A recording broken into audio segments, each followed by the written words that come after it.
Welcome to Pushback. I'm Aaron Maté. The Israeli election remains in a stalemate.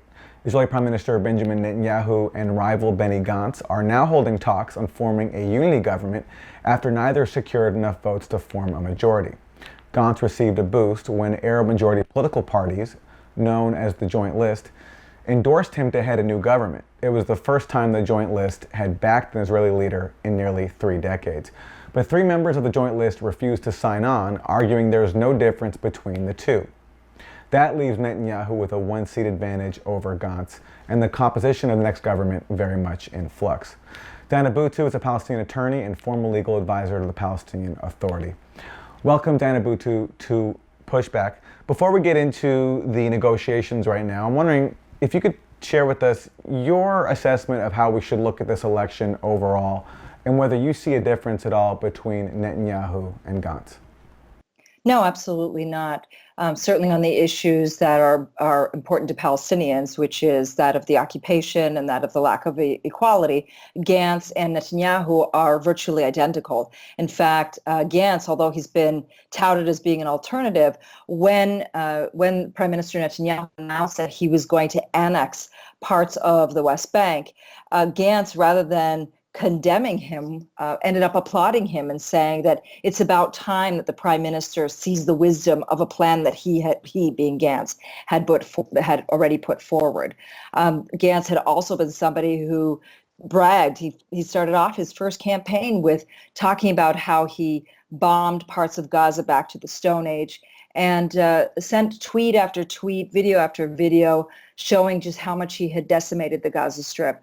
This is a man who, even when individuals said that all they were demanding was equality, came out and said very succinctly, he does not at all believe in equality. So on the issues of Gantz versus Netanyahu, when it comes to Palestinians, they are exactly identical.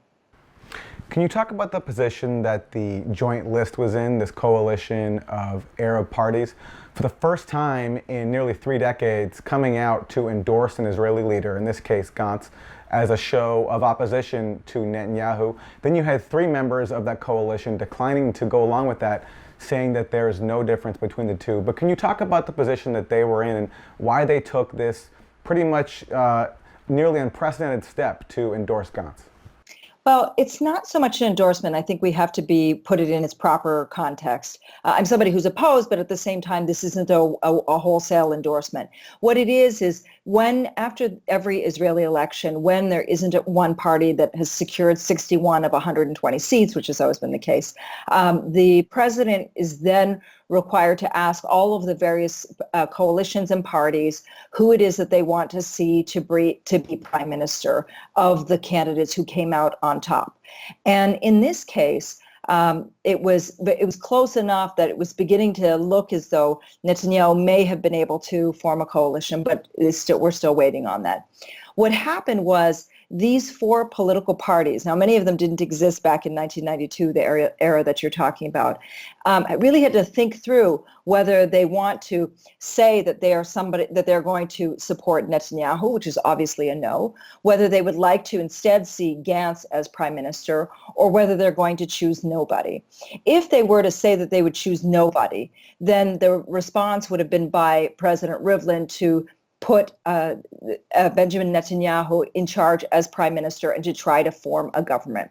So in short, this joint list was stuck between a rock and a hard place. And when they looked at the sum total of the policies and the decade that we've had of Netanyahu and the impact of Netanyahu being in power, the choice was the lesser of the 2 evils. Now, nobody came out and endorsed Gantz and said that they think that he's going to make a wonderful prime minister.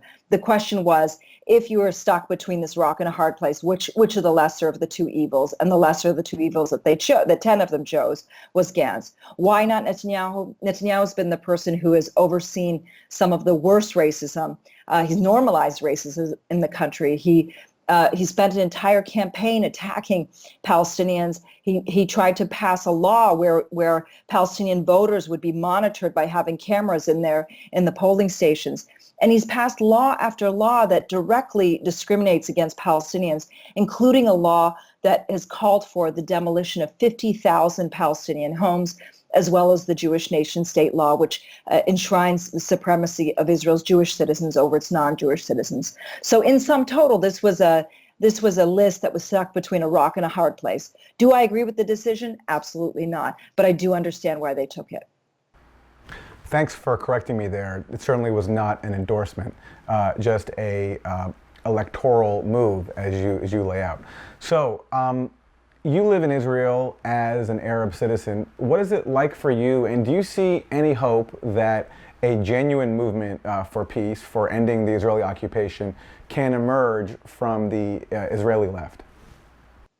That has already started to emerge. Now, I don't want to conflate it. I don't want it to make it into something that is greater than it is. But what's very interesting is that this time around, the joint list ended up getting one additional seat because of Jewish Israeli voters who are now seeing that this is the only alternative party to parties that support occupation and denial of freedom.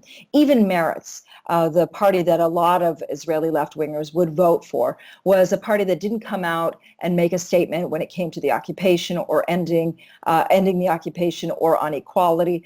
They didn't make a statement about two states, one state, and in fact, they ended up bringing in two members of the Labor Party, including Ehud Barak, himself a man who's done everything to try to undermine the ending of the occupation, undermine a Palestinian state, and who has the blood of 13 Palestinians on his hands, Palestinian citizens of Israel. So that movement is now taking shape. When you look at the alternative between Netanyahu and the ministers that they have, people who believe in gay conversion therapy, versus the members of Knesset that the Joint List has, including somebody like Aida Tuma, who very actively and very vocal in support of the LGBTQ community, you can see that the difference is completely wide, and that this is the alternative. Now, what's it like living in Israel as a Palestinian citizen of Israel? It's daily confronting a reality of settler colonialism and daily confronting a reality of racism. Racism has now become so normalized in this country that it's just become so commonplace that people don't even realize how racist they are being. Everything from the signs that you see to interacting in government offices to the stories that you hear the things that you hear and the stories that you read in the newspaper. Racism is so rampant that it's just become commonplace.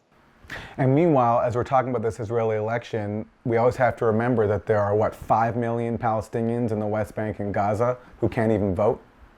Yes, and that's the irony of it, is everybody's focused on Israeli democracy. You have close to 50% of the people that Israel's actually controlling their lives unable to vote. So 50% of the people who in the land from the river to the sea are people who are Palestinian who have no right to vote. And this is the definition of apartheid.